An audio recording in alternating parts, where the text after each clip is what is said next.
ښه ژوند په پوهنتون جوړېږي او که بې له پوهنتونه. السلام علیکم. زه اولیا اطرافي یم او دا د کار خبرې دي. په دې لړۍ کې پر ګونګو مسایلو غږېږو. دا معمولاً هغه مسایل دي چې په اړه یې زموږ ستاسې دریځ لږ څه ګډوډ وي، او انشاءالله زه په دې خپرونه کې هڅه وکم چې تر خپله حده دغه ګونګ مسایل درته واضح کړم. د نن په خپرونه کې موږ او تاسې پر دې غږېږو چې ژوند په پوهنتون سره جوړېږي او که بې له پوهنتونه. د ښه ژوند څخه په دې خپرونه کې مطلب مالي ژوند دی. دا یوه ډېره ګنګسه موضوع ده، ځکه یوه ورځ به یو سړی یو څوک وویني چې په لوړو زده کړو یې ښه غټ کاروبار روان کړی وي، نو درته وایي به که ما پوهنتون ویلی وای زما به هم دغسې ښه ژوند وای. بله ورځ بیا یو بل څوک ویني چې بې له لوړو زده کړو یې غټ کاروبار جوړ کړی، او پوهنتون والا کسان به په تنخوا کار ورسره کوي. بیا به دغه کس درته وایي چې پوهنتون هېڅ په درد نه خوري، ګوره دې سړي بې له مکتبه دونه روپۍ پیدا کړي، او که پوهنتون والا او ګوره چې پوهنتون والا مزدوران دي. دغه حالت چې دی دا د سم سړي څخه لار ورکوي او سړی په وسواس کې لویږي. خصوصاً د ځوانانو لپاره دا یوه د بحران باعث کېدای شي. اصلي خبره خو دا ده چې مالي پرمختګ له پوهنتون او نه پوهنتون سره هېڅ تړاو نه لري. ته واله څه شي سره یې لري؟ زه به درته ووایم. ما پر دې موضوع کلونه فکر کړی، میاشتې نه کلونه، او دردناکې تجربې مې تېرې کړي چې بالاخره زه دې پایلې ته رسېدلی. کومه پایله؟ دا پایله چې الله پاک هر انسان له یوه استعداد سره پیدا کړی. یو څوک یې تجارت ته پیدا کړی، بل یې علم ته، بل یې جنګ او عسکرۍ ته، بل یې خبریالۍ ته، بل یې ډاکټرۍ ته، بل یې ولسي کارو ته، او همداسې. مهمه دا ده چې موږ خپل هغه استعداد پیدا کړو، د هغه استعداد په تړاو خپل د مالي ژوند د ژوند مالي هدف وټاکو، او بیا فکر وکړو چې دغه هدف ته د رسېدو دپاره پوهنتون ته اړتیا شته، او که بې له پوهنتونه زه خپل هدف ته رسېدلی شم. د استعداد د معلومولو یوه ښه طریقه دا ده چې سړی وګوري چې شوق یې له څه شي سره دی، په څه شي سر ښه خلاصېږي، په فارغ وخت کې کوم کار خوند ورکوي، په څه بوخت وي، او بیا وګوري چې دا فعالیتونه په کوم کار کې پیدا کېږي. ښه طریقه یې دا ده چې استادان او مشران ماشومان وڅاري، په کوچنیوالو کې ماشومان وڅاري، او ګوري چې خدای کوم کار ته پیدا کړي، او هغې لارې ته یې سم کړي، او په هغه لارې کې یې ملاتړ وکړي. مثلاً زما دوه زامن دي، دواړه چې دي د تخنیکي شیانو سره مینه ده، او دواړه د پیر او پلور سره د شیانو رانیول او خرڅول خصوصاً ګټه خوند ورکوي. نو که زه اوس موږ تاسې اوس فکر وکړو، نو زما دا دواړه زامن چې دي یا په تخنیکي اړخ کې که سړی دوی ملاتړ وکړي، د دوی به کار جوړ شي، او یا د پیسو او کاروبار په اړخ کې، او یا کېدای شي سړی دا دواړه سره یو ځای کړي چې مثلا دوی تخنیکي شیان خرڅ کړي. نو دغه معلومات چې ما اوس درسره شریک کړه، دا کافي دي چې تاسې د دغو په مرسته پر خپل ژوند فکر ووایئ، او دا خپرونه همدلته ودروئ، ځکه دا پاته معلومات چې زه اوس درسره شریکوم هغه د دغې موضوع تشریح ده. مننه. اوکې، که تاسې بیا هم راسره یاست نو تشریح به درته وړاندې کړم. ځینې خلک یو عمر تیر کړي او خپل استعداد پیدا نه کړي، پر هغوی ټول عمر په کاش کې او کېدای شي کې تیر شي.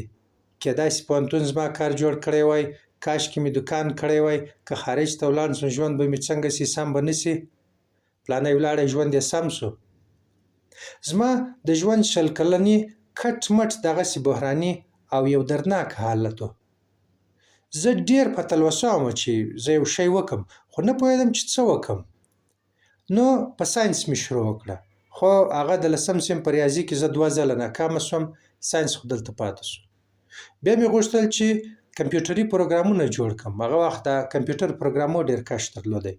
هغه چې ډیټابیسونو ته ورسېدم، مغزو مې کار پرېښوی، ناست به وم فکر به مې په نورو شیانو کې و.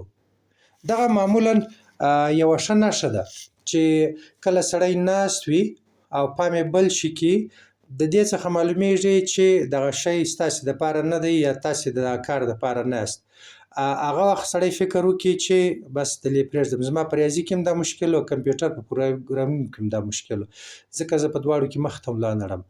برعکس که یو شی و چې د ډوډۍ وخت و او تا ته نارې کولې چې هله ډوډۍ راوړه او ته بیا هم په هغه شي کې بوخت وې او خوند یې پر اخیستی او ویل دي چې درځم او درځمه، یا د لمانځه وخت را رسېدلی وي ته متوجه نه وې، د دغه څخه پوه شه چې دغه شی ستا دپاره دی او ته دغه ته خدای جوړ کړی.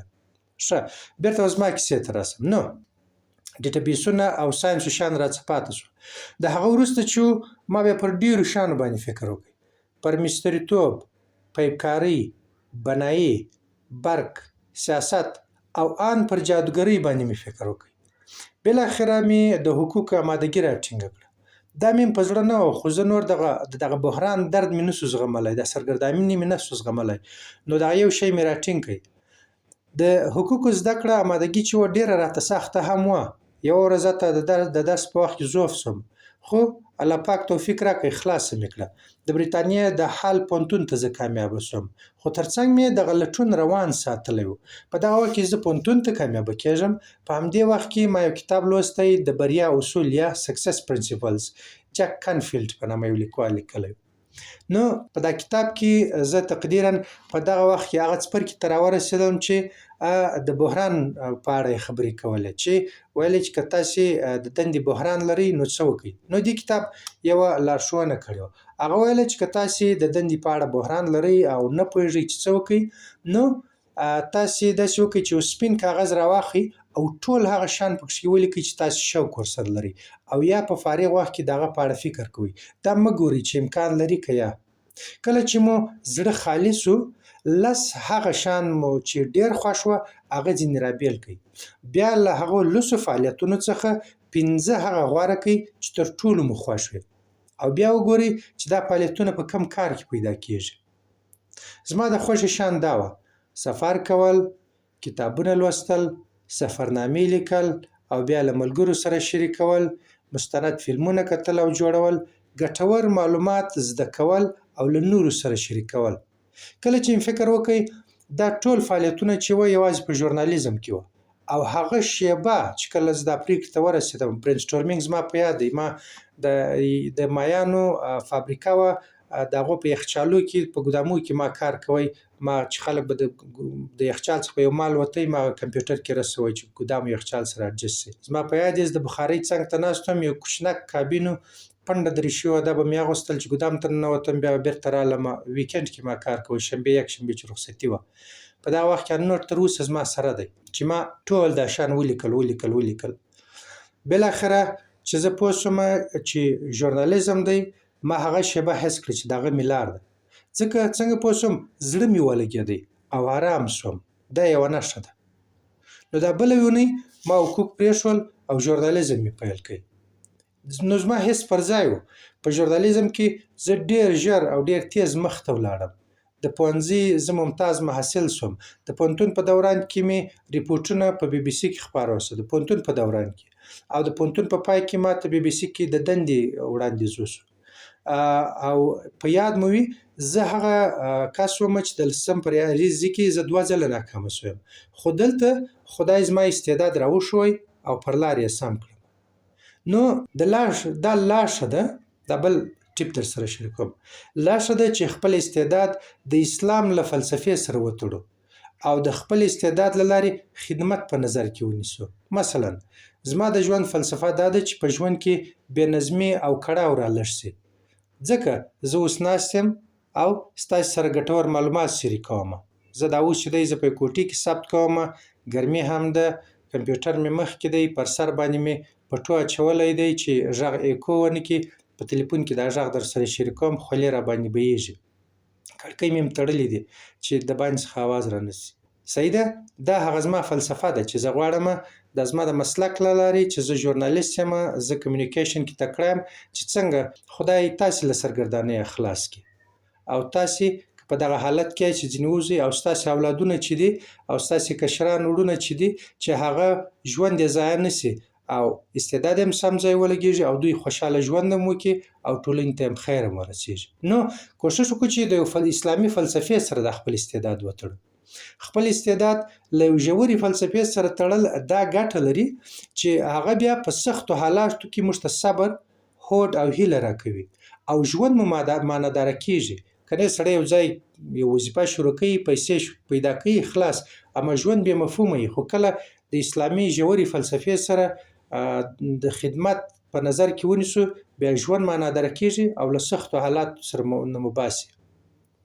یوه بله مهمه خبره دا ده چې هر استعداد به مو میلیونران نه کړي او هر کار چې دی ښه پوره خواري غواړي. دا په دې معنا نه ده چې ما خپل د خوښې کار خلاص کړئ، زه به خواري نه باسم. حتی دا خپل ژورنالیزم چې زما مینه ورسره ده، کله مې بیخي پزې ته راولي، نو دا ورسره ده. او نن سبا چې دی ډېر کمپیټیشن هم دی، نو هر کار چې تاسې غوره کوئ، زموږ تاسې نیت باید دا وبخښئ چې زه باید په دې کار کې ټاپ اوسم. په هغه صورت کې تاسې په خپل مسلک کې بیا سم ژوند پې جوړولی شئ. نو هر کار چې مې غوره کړئ، په دویم قدم کې د اوله څخه په ذهن کې وساتئ چې لوړ هدف به لرئ او مرګ ته خواري به باسئ. صحیح ده؟ نو دا کار چې دی چې میلیونران به نه یو، خو په خپل ژوند کې به خوشحاله یو، په خپل کار کې به برلاسی یو او ژوند به مو په عزت وي.